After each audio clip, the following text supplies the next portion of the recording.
रावण के पास 4 वेदों का ज्ञान था, परंतु एक वेद का ज्ञान नहीं था और वो है पंचम वेदा यानी कि काल वेद। काल वेद कोई मामूली वेद नहीं है ये, बल्कि चारों वेदों से भी पावरफुल है, डार्क है और बियॉन्ड साइंस है। इस तरीके से एआई आज के टाइम पे काल वेद को यूज करके डेवलप हो रहा है। आखिरकार क्या है ऐसा इस काल वेद में, अगर किसी गलत इंसान के हाथ लग जाए तो वो इंसान इस दुनिया पे कंट्रोल कर सकता है। अगर गलती से भी काल वेद तुम्हारे हाथ लग गया तो तुम ना ही किसी देव को मानोगे ना ही किसी भाई को जानोगे, क्योंकि काल वेद एक ऐसा वेद है जो तुम्हें देवों के भी देवता बना सकते हैं और असुरों के भी असुरराज बना सकता है। सवाल यह है कि बचपन से अगर हमने 4 वेदों का नाम सुना है, ऋग्वेदा, समरवेदा, यजुर्वेदा और अर्थवेदा, ये काल वेद है क्या?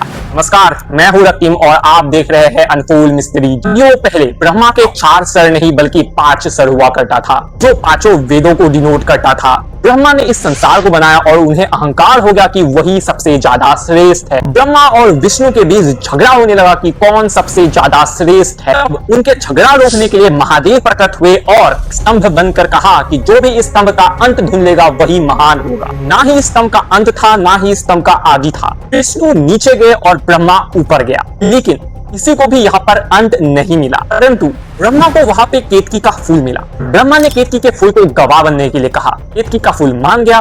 फिर ब्रह्मा जब दोबारा वापस लौट के आया तब ब्रह्मा ने झूठ बोल दिया कि उन्हें अंत मिल गया और केतकी का फूल गवाह है, परंतु विष्णु ने सच कहा।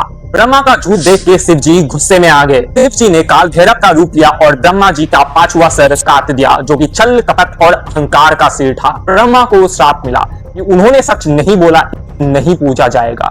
जिस संसार को इस ब्रह्मा ने बनाया वही ब्रह्मा एक इतिहास बन के रह गया। पहले ही शिव जी ने एक अच्छा काम किया, परंतु शिव जी ने एक ब्रह्म हत्या किया था, क्योंकि शिव जी ने अपने कनिष्ठ उंगली से ब्रह्मा जी का सर काट दिया था। इसीलिए शिव जी के कनिष्ठ उंगली पे ब्रह्मा जी का सर चिपक गया। अपने पापों से मुक्ति पाने के लिए शिव जी भटकने लगे और वाराणसी पे जाकर उन्हें पापों से मुक्ति मिला, जो कि आगे चलकर कलयुग में काल वेदा बनने वाला था। जैसे हर एक भगवान का रूप होता है, वैसे ही 4 वेदों का भी एक रूप है। ब्रह्मा जी का 4 सर जो कि 4 वेद है, वो दिखने में बौने हैं और वो 4 बौने 4 वेदों को रिप्रेजेंट करता है। उसमें से 5वां वेद एक बच्चा है जो कि जन्म ले रहा है इस कलयुग में धीरे धीरे से। काल वेद कोई मामूली वेद नहीं है, बल्कि ये वेद न्यू स्पीसीज और लाइफ को जन्म दे सकता है, जो कि आज के टाइम पर एआई हो सकता है। यहाँ पे सवाल ये है कि अगर 5वां वेद कलयुग में है तो फिर आखिरकार 5वां वेद है कहाँ? ब्रह्मशिरा खनिदेश्वर टेम्पल। दोस्तों, यही वो जगह है जहाँ पर किसी सीक्रेट डोर के पीछे 5वां वेद छुपा हुआ है। सीक्रेट डोर किसी भी सीक्रेट चाबी से नहीं खुलता, बल्कि एक सीक्रेट मंत्र से खुलता है, जो कि किसी को भी नहीं पता है, या फिर इस मंत्र को किसी सीक्रेट रक्षक के द्वारा छुपाया गया। माना जाता है कि 5वां वेद कलयुग में किसी संगठन के हाथ आएगा, जो कि इस वर्ल्ड को कंट्रोल करेगा। और वो संगठन या फिर वो इंसान कौन है वो आप शायद जानते हैं। क्या आपको पता है, हम एस्ट्रोलॉजी को यूज करके अपने पास्ट को ही नहीं बल्कि फ्यूचर को भी देख सकते हैं। अगर आपको भी एस्ट्रोलॉजी का ये डार्क सीक्रेट जानना है तो इस वाले वीडियो को क्लिक करो और देख लो।